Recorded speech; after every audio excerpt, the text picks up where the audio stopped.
1, 2, 3, 4 Hellcats, 3 RTs. All the Hellcats going for 68. Got the Hellcat Durango.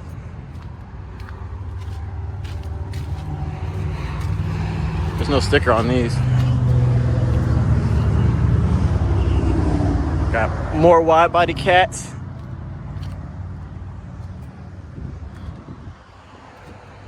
This is going for 82.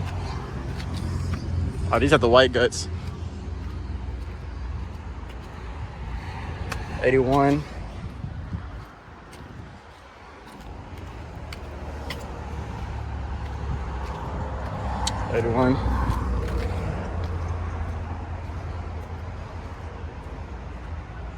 Yeah, the red guts. I'm not a big fan of the wide body Chargers because, to be real, everybody wants a wide body Charger. Everybody wants a Charger in general. It's a jailbreak. Oh snap. Everybody wants a Charger nowadays, so I'm not really a big fan of Chargers, but I do want a wide body Challenger. Bike.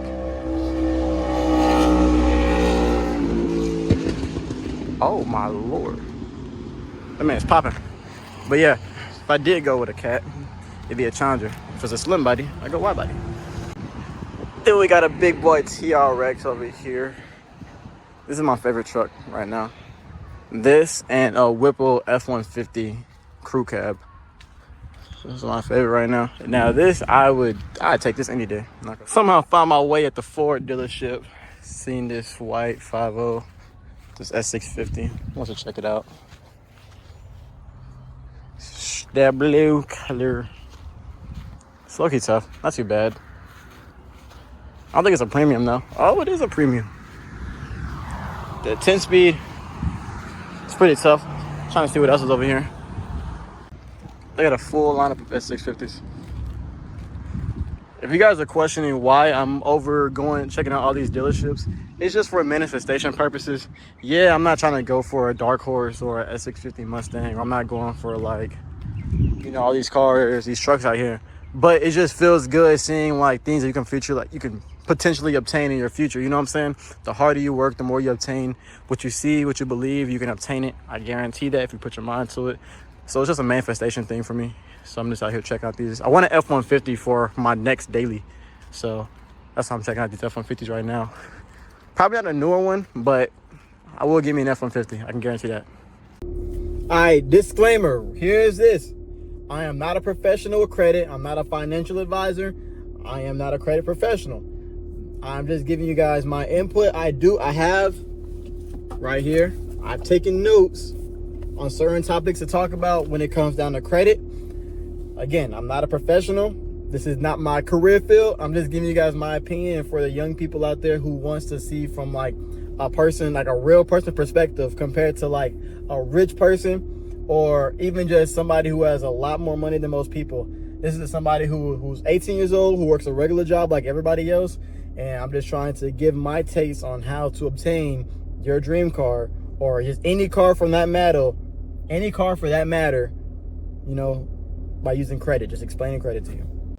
All right, let's get straight into this video. So first thing first, what is credit? So credit is the ability of a customer to obtain goods or services before payment based on the trust that the payment will be made in the future. And in my way of explaining that, basically whenever somebody loans you, whenever somebody gives you $60 and you tell them you're going to pay them back after you buy the thing you're going to use that $60 with, they're trusting you with that money that you're going to eventually pay them back. So you may go to a bank and ask for, hey, I want a $1,000 loan. Okay. They tell you, all right, we'll give you a $1,000 loan. You have 48 months to pay us back. And you have this, and within the 48 months, you're going to pay this minimum balance each month with this percent amount of interest. That interest is the money on top that they're asking for that's going towards them. So as you're paying that, I'm not a professional. This is just how I think this all works and how I've been going about it. And I will show you guys why it's worked out for me in my favor. You're paying for that has interest. Once you're paying, so you have the principal and you have the interest. I'm gonna put the definitions and the differences. I'll put this on the screen. So as you're paying for whatever you're paying for, yes, you are paying for the principal, which is that $1,000, but you're also gonna be paying that interest on top. So yeah, you may be putting in $50 towards that $1,000, but 17 of those dollars is probably going to the interest, to pay that interest. So really, it just, with this stuff, this kind of stuff, you have to look it up. I'm just giving you my twist and explanation on what credit is. Start it off.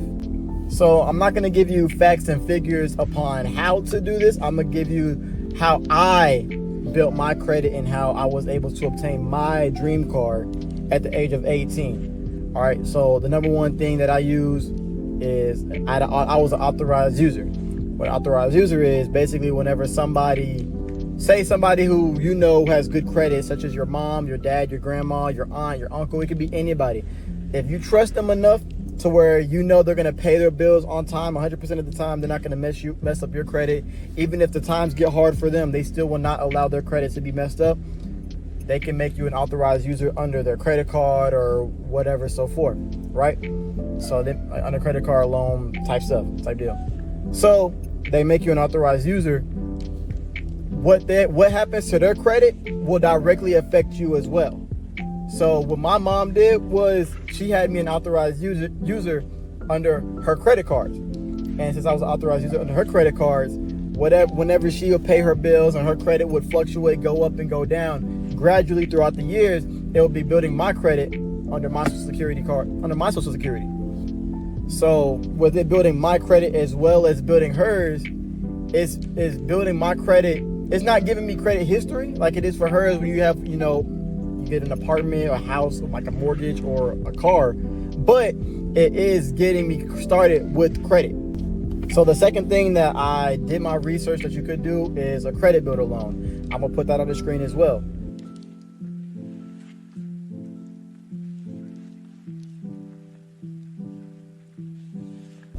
Okay, a secured credit card. Now this is what I did myself.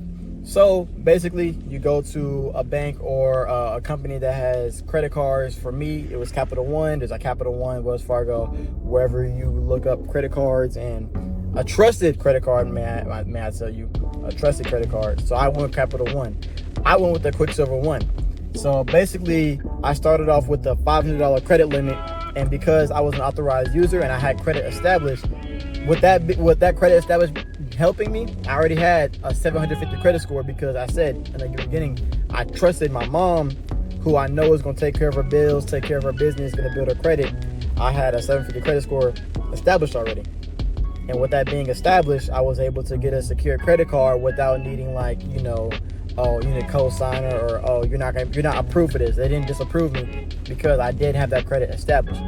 So I went with the Capital One Quicksilver One. And what I did with this card is basically I would use it for minimum purchases, which is like gas or food or groceries, or the main thing I'm doing personally, I use my phone bill.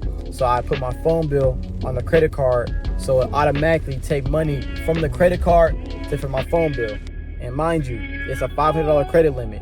If you don't have $500, the smart thing to do is if you don't have $500 to pay off that credit card, even if you use it for emergencies, don't use it. Don't overuse it. Never use more than 15% of that credit card, especially starting off.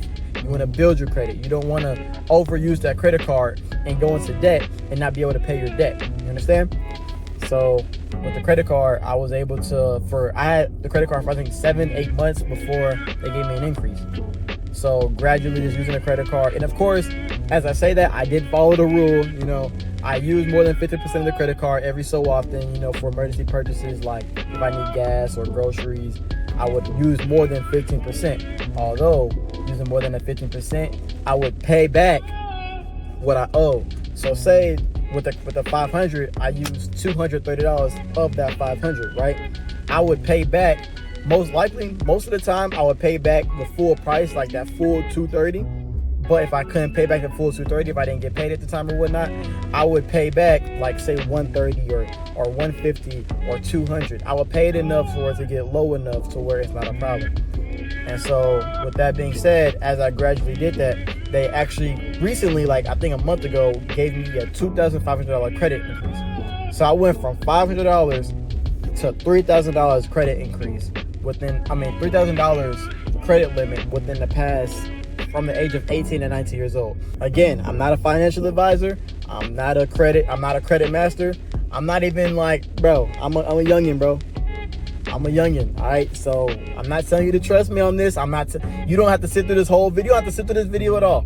But this video is just for the people who want to see from a young person's perspective on how to build credit and how to obtain the dream car at a young age. Sorry, I'm a little sick. A cosigner for assistance. With the cosigner, this is the definition of a cosigner. Basically, what the short way of me being able to explain it is you have somebody who trusts you dearly, somebody that you trust as well, and that you know and that you love and you care about, to not want to mess up their credit, because this will directly affect them as well, as I said with the authorized user. So with the cosigner, you go to, like, say you want to go buy a Chevy Malibu that's $22,000. Cool. You put down $5,000. You have credit established, 720 credit score, right? So you go to the dealership. They tell you, hey, you're approved for this vehicle. Your credit's approved and everything. You have a down payment. Cool. But you have no credit history. If you know what credit history is, this is credit history. The thing I'm telling you is everything that I've researched from the best of my ability to research, and everything that I've experienced. Now the cosigner thing, I can't tell you about that, because again, I established my credit at 18 years old. As well as an authorized user, I was able to, work my way up and everything. You know what I'm saying? But with having a cosigner, I can say that directly affects you as well as that directly affects them. The fifth thing I would say with building credit, obtaining your dream car using credit, is a budget. Whether you know it or not, it doesn't directly affect credit, but having a budget will most definitely help you with your financial obligations, such as bills, such as groceries, such as simple things like your phone bill, going out to eat, having fun. Say you do have a car, and say you have your dream car right now, but the next thing you want to obtain is a house. Having a good stable budget, or you're in an apartment you want, having a budget is going to help you obtain that. With budgeting, that also includes saving. I know when I said that, most people get afraid of the word saving, because some people have bad spending habits. Some people, they see, oh, I want that, I'm gonna get that. That's cool, but slow down, partner. Just slow down. You want your dream car, you're not gonna get it that way, buddy. Sorry to let you know, pal. But if you have $1,000 in your account and you're gonna spend that $1,000 within 5 days because you know you have the money, you're not gonna get your dream car that way, pal. It takes a little bit of saving, it takes a little bit of time, it takes a little bit of dedication when it comes down to finances. This has to be one of the hardest videos for me to get through. So basically, when it comes down to building credit, you want to make credit like, you want to treat credit like your baby. You don't want nobody to disrupt your credit, disturb it, even you yourself. You want to take care of it, you want to nurture it, you want to make sure that you're going about this the right way. Because when it comes down to you building your credit, you want to make sure that nothing can obstruct the ultimate goal. Whatever your ultimate goal is, set a goal. Setting a goal is very important. In this video, the beginning of this video, I was talking about manifestation. You want to manifest. You want to manifest your dreams. You want to obtain the things that you want to obtain in life. You need to work towards that, as in set goals, have a dream sheet, go to Walmart, go to Dollar General, whatever store that has supplies. Go get some markers and a whiteboard, or go get markers and a poster board. Write down the things you want to obtain within this year, within 2 years, within 5 years, within 10 years, or even within the next day. Things you want to obtain. That's why my note section on my phone, because you're always going to be, if people that are always on their phone, not even people on their phone 24/7, but if you have your phone next to you, or if you simply have a notepad, write down something you want to accomplish within the week, something you want to accomplish within a month. That will help you obtain the things you want in your dream. And this is just to help you obtain things for your dream financially. And if you guys don't believe me when I'm saying all this, like, it'd be hypocritical for somebody who has a Camaro given to him by his mommy or daddy, or somebody who says, oh, I can teach you about building credit at a young age, who has no credit.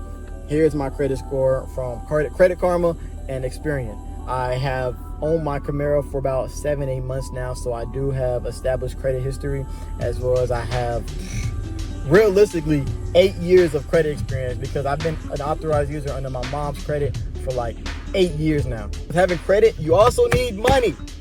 Don't go out and get a loan if you can't afford to pay for it. Don't go out and lie to people about how much you make, right? Don't go out there and get a fake. All right, basically, don't go out there with, okay, I work at Target. You show these people at the dealership that you worked at Target for 6 months You show them these paper slips. Okay, cool. All right, you work at Target, and then you get fired from Target, and you don't get another job for 6 months. So now you have this vehicle that you can't afford because you've been jobless for 6 months. I understand. Things get hard. Times get hard. I'm not judging you. I would never judge you. I never critique you. I'm not perfect. No one's perfect. But don't be out here making these stupid financial decisions and don't expect negative consequences. Because this credit stuff will last on your credit report and last on your history for a very, very, very long time. There's people who have been trying to rebuild their credit for 7 years.